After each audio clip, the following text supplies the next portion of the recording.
देखिए बच्चों, आज हम आपको हिस्ट्री का मेजर और मेजर का आपको क्वेश्चन पेपर का इंपॉर्टेंट प्रीवियस ईयर है और जो मतलब पूछा ही जाता है मतलब काफ़ी ज़्यादा। और आपको कोई भी सीरीज़ बुक और किताब टेस्ट पेपर कुछ भी खरीदने की जरूरत नहीं है, बस जितना पढ़ा रहा हो आप उतना पढ़ लीजिए और यहीं से पेपर आएगा। इंपॉर्टेंट क्वेश्चन जैसे देखिए 2022 में इसको पूछा गया है, 2023 में इसको पूछा गया है, तो बताता ही है। बस यहीं से आप पढ़ लीजिए और आपके अच्छे मार्क्स आ जाएंगे जो पढ़ाऊँगा। बट लेकिन मेरे डेली वीडियो आपको देखना है जिसमें मैं डालूँगा, क्योंकि आप बीए का फर्स्ट सेमेस्टर है, 2025 वाले बच्चे भी देख लें, बाकी किसी भी मतलब कहीं भी यूनिवर्सिटी से है, कोई पंजाब बोर्ड यूपी बोर्ड हो, मतलब इंपॉर्टेंट क्वेश्चन है और यहाँ से पूछा ही जाता है।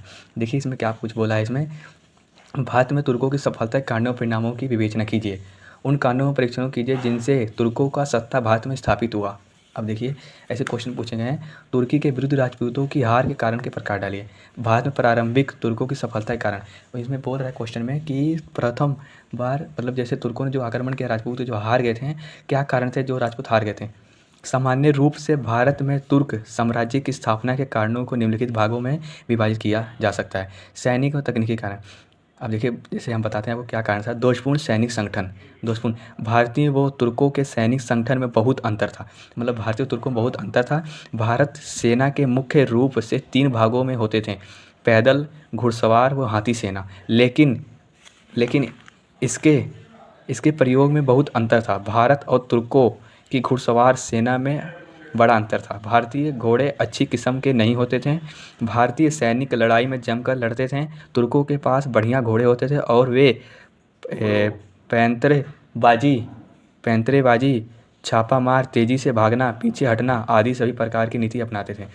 देखिए जैसे मतलब जो यहाँ के राजपूत थे उनको हारने का क्या कारण था। जैसे उनके पास केवल पैदल, घुड़सवार, हाथी सेना यही थी और वो जमकर लड़ते थे और उनके सभी लोग लड़ते थे। और बल्कि जो तुर्क थे वो बड़े दिमाग से लड़ते थे। उनमें हर एक सैनिक मिलते थे, तेज़ी से जो भागते थे, पीछे हट जाते थे तुरंत, और वो पीछे हटते नहीं थे राजपूत लोग। यही कारण था उनके हारने का। एक दूसरा देखते हैं पॉइंट, राजपूतों की हाथी सेना। राजपूतों की हाथी सेना ही पराजय का कारण बनती थी। राजपूत लोग हाथी सेना का प्रयोग शत्रुओं को कुचलने में लेते थे, परंतु बिगड़ जाने पर यही हाथी अपनी सेना को ही रौंदने लग जाते थे, जबकि तुर्क उसका प्रयोग किलों और दरवाजे तोड़ने या घमासान युद्ध के समय शत्रुओं को रौंदने में करते थे। ठीक है, और आगे देखते हैं। दोनों में रणनीति में अंतर। दोनों की रणनीति में भी भारी अंतर था। राजपूत व्यक्तित्व वीरता को अधिक महत्व प्रदान करते थे। लड़ाई के मैदान में लड़ते लड़ते वीरगति प्राप्त करने को वो अपना धर्म समझते थे, जबकि तुर्क की रणनीति पहले ही निर्धारित होती थी, अवसर पड़ने पर पीछे हट जाते। देखिए दोनों रणनीति में अंतर था। जो राजपूत लोग थे वो जम कर लड़ते थे और पीछे नहीं हटते थे और बाकी मरने के लिए वो तैयार रहते। जो तुर्क लोग रहते थे वो रणनीति के द्वारा लड़ते थे और अपने हिसाब से लड़ते। जैसे आप पॉइंट याद, दोस्तपुर सैनिक संगठन, राजपूतों की हाथी सेना, दोनों की रणनीति में अंतर। आप ये मेन पॉइंट याद कर लीजिए बस, बाकी अब बना के आप कर लेंगे, मैं आपको बस समझा कर देता हूँ। आगे देखिए बाबर ने क्या लिखा है इनके बारे में, सुनिए।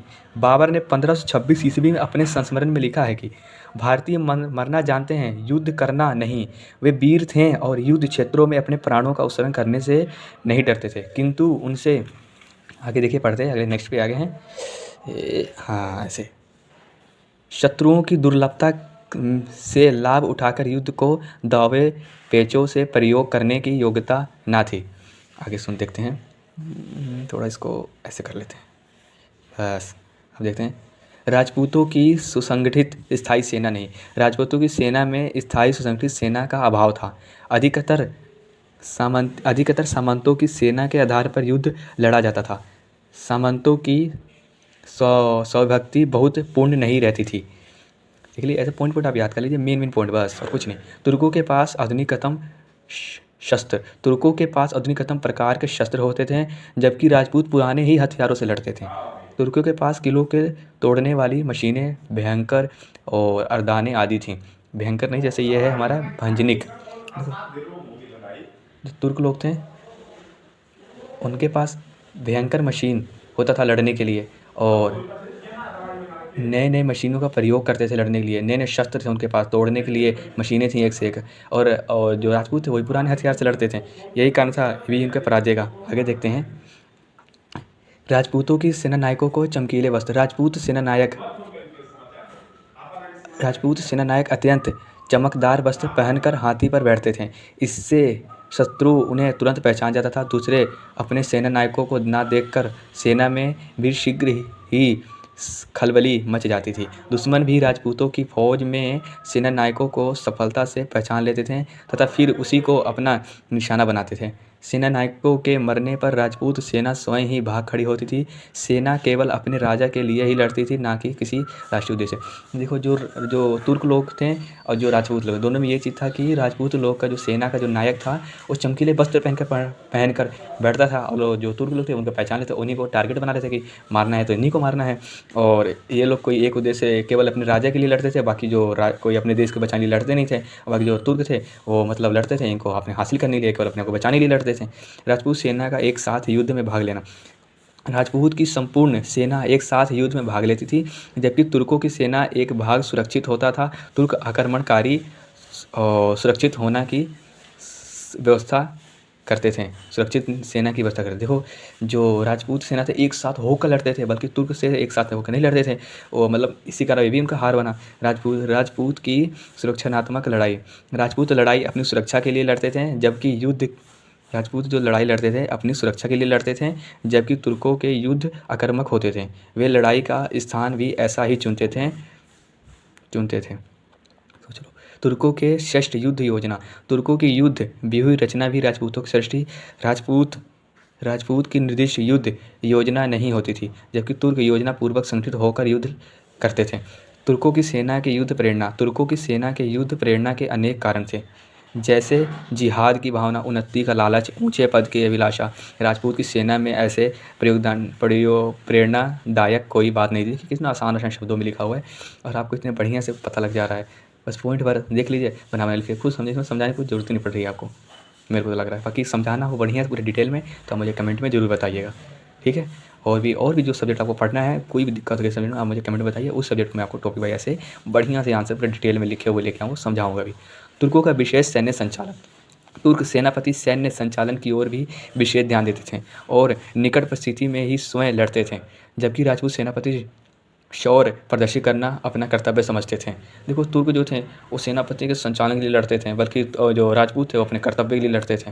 राजपूतों की नैतिकता। राजपूत युद्ध में के नैतिक पहलू की ओर भी अत्यधिक ध्यान देते थे। वे धर्म युद्ध द्वारा ही विजय प्राप्त करना चाहते थे। हारे हुए को वे भाग जाने देते थे, जबकि तुर्क केवल विजय प्राप्ति का ध्यान देते थे। जो राजपूत में थी एक मतलब वो बहुत वैसे लड़ते थे कि हारे हुए व्यक्ति को जले जाने देते थे, वो छोड़े, बल्कि तुर्क लोग उनको छोड़ते नहीं थे, मार देते थे।